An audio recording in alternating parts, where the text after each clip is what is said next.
বাম ভোট পেতে মরিয়া রাম, এই বিষয়ে তো আসবই। তবে তার আগে একবার দেখাই এই যে সিংহাসনের মহাসংগ্রাম চলছে আর হেভি ওয়েট প্রচারও চলছে, তাই আজকে দিনভর গরম গরম কথাবার্তা দেখুন।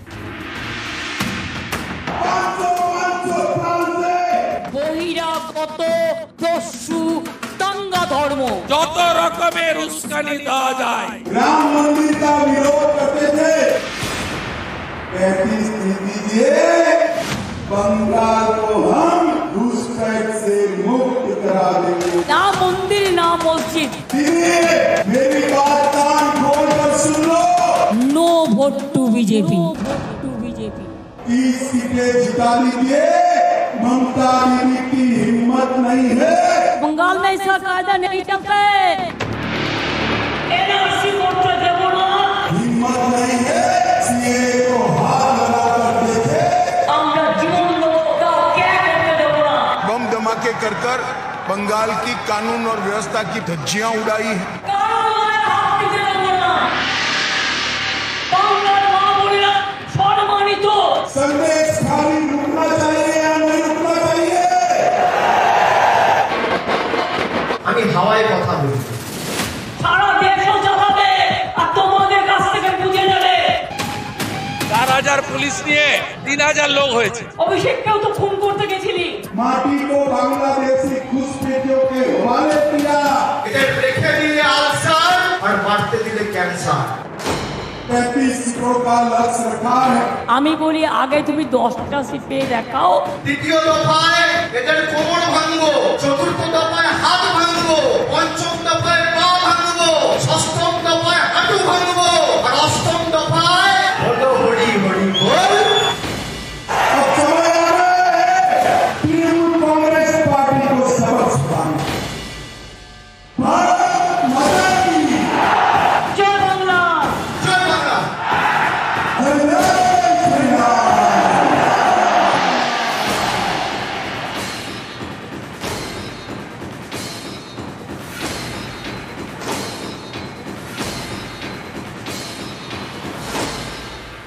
এইরকম ভোটে গরম বাংলায় রাম কি বামের ভোট পেতে এতটাই মরিয়া? শুভেন্দু, নীতিশ, নিশীথ, তারপরে দেখুন দিলীপ ঘোষ।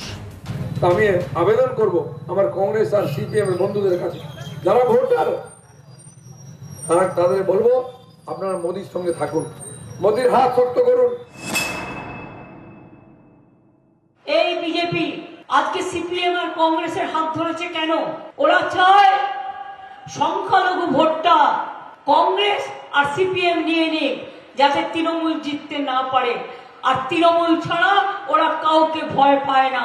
আর বাংলায় জেনে রাখবেন, আমাদের সাথে সিপিএম এর কোনো সম্পর্ক নেই। দিলীপ ঘোষের অবশ্য অন্য ব্যাখ্যা। এর জন্য আজকে টিএমসি এখানে রাজত্ব করছে। ওই ডাকাতগুলোকে আমি দোষ দিই, আপনারা হাত ধরে বসিয়েছেন, আপনাদের দায়িত্ব আছে এদেরকে তাড়াবার। তাই আমি বলছি রং করে দেখবো, আবেদন করব আমার কংগ্রেস আর সিপিএম এর বন্ধুদের কাছে, যারা ভোটার তাদের বলবো আপনারা মোদির সঙ্গে থাকুন, মোদির হাত শক্ত করুন। 2019-এ বিজেপি 2 থেকে 18 হয়। অনেকের মতে বামের ভোট রামে যাওয়াতেই বিজেপির এরকম উত্থান হয়েছিল। ভোটের ফলেও এটা স্পষ্ট। 2016-র বিধানসভা ভোটে বামেরা পায় 25.7% ভোট। 19-এ যা কমে হয় 7.5%, অর্থাৎ বামেদের ভোট কমে প্রায় 18%। আর 19-এ কংগ্রেসের কমেছিল প্রায় 7% ভোট। দুদল মিলিয়ে ভোট কমে প্রায় 25%, আর 16-র তুলনায় 19-এ বিজেপির ভোট বাড়ে প্রায় 30%। ভোটের এই অঙ্কেই স্পষ্ট বামেদের ভোট গেছে বিজেপির ঘরে।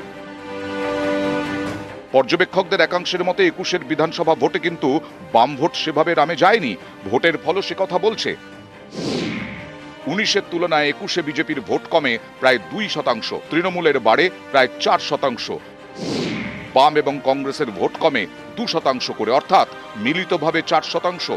পর্যবেক্ষকদের মতে বাম কংগ্রেসের এই 4% ভোটের বেশিরভাগটাই গেছে তৃণমূলে। ফলে 19-এর তুলনায় 21-এ তৃণমূলের ভোট বেড়েছে আর বিজেপির কমেছে। পর্যবেক্ষকদের একাংশের মতে এই অঙ্ক মাথায় রেখেই বিজেপির একাধিক নেতা নানা সময়ে বাম ভোটকে রামে আনার ডাক দিয়েছেন। যেখানে যেখানে বামপন্থী ভাইদের যত পার্টি অফিস রয়েছে তৃণমূল কংগ্রেস দখল করেছে, তারা উদ্ধার করতে না পারলে নির্বাচনের ফল প্রকাশের পর ভারতীয় জনতা পার্টি সেই সব পার্টি অফিস উদ্ধার করে বামপন্থী ভাইদের হাতে তুলে দেবে। কিন্তু অনুরোধ একটাই, ভোটগুলো নষ্ট করবেন না। যেখানে ভোট দিলে আপনাদের ভোটটি কাজে লাগবে, যেখানে ভোট দিলে বাংলায় গণতন্ত্র ফিরবে, আপনাদের ভোট সেখানে দেবেন। পর্যবেক্ষকদের একাংশের মতে বাংলার পদ্মশিবির ভালোই বুঝতে পারছে কংগ্রেস ও বামের ভোট রামে না টানা গেলে তৃণমূলকে ধাক্কা দেওয়া কঠিন, তাই বারবার তারা সরব হচ্ছেন। আমি আবেদন করব আমার কংগ্রেস আর সিপিএম এর বন্ধুদের কাছে, যারা ভোটার তাদের বলবো আপনারা মোদির সঙ্গে থাকুন, মোদির হাত শক্ত করুন। এই বিজেপি আজকে সিপিএম আর কংগ্রেসের হাত ধরেছে কেন? ওরা চায় সংখ্যালঘু ভোটটা কংগ্রেস আর সিপিএম নিয়ে নিক, যাতে তৃণমূল জিততে না পারে। আর তৃণমূল ছাড়া ওরা কাউকে ভয় পায় না। যে দিলীপ ঘোষরা বলছিল যে লাল ঝান্ডার অস্তিত্ব রাখা হবে না, হঠাৎ তাদের লাল ঝান্ডার প্রতি এই আহ্বান, এটা না করে বরঞ্চ পারলে বিজেপি কর্মীদের কাছে আহ্বান করুক যে তারা সবাই বিজেপিকে কি ভোট দিচ্ছে। তৃণমূলও ভয়ে আত্মনাদ করছে, দিলীপ ঘোষও ভয়ে আত্মনাদ করে এখন আহ্বান জানাতে শুরু করেছে। নিউজ 18 বাংলা। চয়নদা, ভয় আর্তনাদ কেন? এর আগেই তো সংখ্যা তত্ত্বের বিচারে আমরা দেখালাম, তাহলে 2024-এও এরকম ফল হতে পারে। আপনি পঞ্চায়েতের ভোটটা একটু যদি বিশ্লেষণ করতেন ভালো হতো। এক, দুই হচ্ছে যেটা, সেটা হচ্ছে আপনার ভয়েস ওভারই তো যাচ্ছিল, একটু আগে তো আপনার ভয়েস ওভারই শুনছিলাম। তো রামের ভোট বামে না গেলে তাহলে বিপদ রামের, এটাই আপনি বলছিলেন। তাহলে বাম কেন রামকে ভোট দেবে? আর ভোটার কি কারুর কেনা?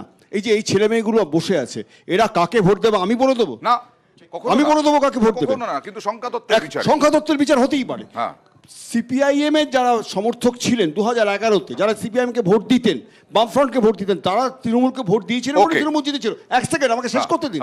সেটা হচ্ছে কি, আমাদের কমরেড সীতারাম ইয়েচুরি প্রথম ইলেকট্রাল বন্ডের মামলা করেছিলেন, সিএ এর প্রথম অ্যারেস্ট করেছিলেন সীতারাম ইয়েচুরি। আমরা কেন অন্যকে অ্যাডভান্টেজ দেব? কিন্তু আমরা জিতছি, কিন্তু আমরা নষ্ট ভোট নষ্ট। দেখো, এটা আমার মনে পড়ে যাচ্ছে, একটা সিনেমা ছিল অনুরাগের ছোঁয়া, এই দিলীপ বাবু মমতা দেবীর কথা থেকে এই কথাগুলোই পরিষ্কার হচ্ছে। বাস্তব ক্ষেত্রে স্বীকার করে নিচ্ছেন এরা প্রকারান্তে বাম কংগ্রেসের জোট একটা সক্রিয় জোট, এবং সেটা একটা মাথা ব্যথার কারণ। পরিষ্কারভাবে বলে দিই, এখানে শেষ করি। আজকে যেখানে দাঁড়িয়ে আছে তাতে একটা জিনিস পরিষ্কার, আমার তৃণমূল দরকার নেই, বিজেপির দরকার নেই, উন্নয়নকে সামনে রেখে শুভেন্দু অধিকারী, নিশীথ প্রামাণিককে বলতে হচ্ছে কেন? কোথাও কি চাপে আছে বিজেপি? অয়নদা, 2011-র পর থেকে পশ্চিমবঙ্গে কংগ্রেসের কর্মীরা মার খেয়েছে, বামপন্থী কর্মীরা মার খেয়েছে, বিজেপি কর্মীরা মার খেয়েছে। তারপর আমরা কি দেখলাম? ইন্ডিয়া অ্যালায়েন্সকে দেখলাম সীতারাম ইয়েচুরিকে, মমতা বন্দ্যোপাধ্যায়কে আয় তবে সহচরী বলে কাছে ডেকে নিতে।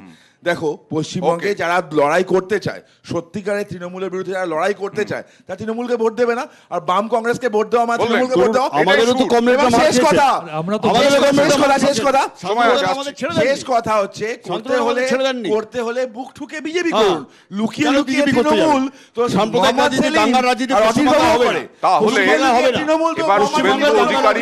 নিশীথ প্রামাণিক, শুভেন্দু অধিকারীর পর দিলীপ ঘোষ, কোথাও কি সংখ্যালঘু ভোট চলে যাওয়ার ভয়? 2019 সালে তারা নিজেরাই স্বীকার করেছে যে বামের ভোট না পেলে তারা 18টা পেত না, নাম্বার 1। বিগত বছরগুলোতে সমস্ত বিজেপির কর্মসূচিতে বিজেপির নেতারা হাতে বাটি নিয়ে সিপিএম এর কাছে সমর্থন প্রার্থনা করেছে, নাম্বার 2। আর এই নির্বাচনে আমি কিন্তু আপনারা ডিস্টার্ব করিনি। আর এই নির্বাচনে আমরা দেখলাম কোন বিজেপির প্রার্থী সরাসরি আলিমুদ্দিনে গিয়ে বিমানবাবুর কাছে আশীর্বাদ চাইছে, কোন বিজেপি প্রার্থী বলছে আমাকে জেতাও তাহলে পার্টি অফিস খুলে দেবো, আবার কেউ আবার প্রকাশ্যে পদযাত্রা করার সময় বলছে আমাদেরকে ভোট দিন। সুতরাং এটা একদম প্রমাণিত সত্য যে এইখানে বিজেপি বামেদের ভোট না পেলে, কংগ্রেসের ভোট না পেলে 18টা আসন পাবে না। কংগ্রেসের সাথে বাকি বিজেপি, কংগ্রেস, সিপিএম, আইএসএফ এর লড়াই। ওকে, বাম Trinamool versus BJP, ISF, CPM, Congress, Trinamool তো এক, ইন্ডিয়া অ্যালায়েন্স। আমি আবার বলছি, করতে হলে বুক ঠুকে এই নিয়ে রাজনৈতিক তর্ক বিতর্ক চলবেই। কিন্তু সত্যি ভোট তো কারো কেনার নয়, কিন্তু সেই ভোট যদি এইরকম ভাবে কেন বলতে হচ্ছে, বামেদেরকে কেন আহ্বান জানাতে হচ্ছে, কংগ্রেসকে কেন আহ্বান জানাতে হচ্ছে, এই নিয়ে রাজনৈতিক বিশ্লেষকরা সমালোচনাও করছেন বিজেপির। কিন্তু তৃণমূলের কি কোথাও রাজনৈতিক বিশ্লেষকরা বলছেন এখানে অসুবিধে হতে পারে। এই নিয়ে চলবে তর্ক বিতর্ক। আজকের মতো এখানেই শেষ। অনেক ধন্যবাদ নেতা এবং জনতাদের।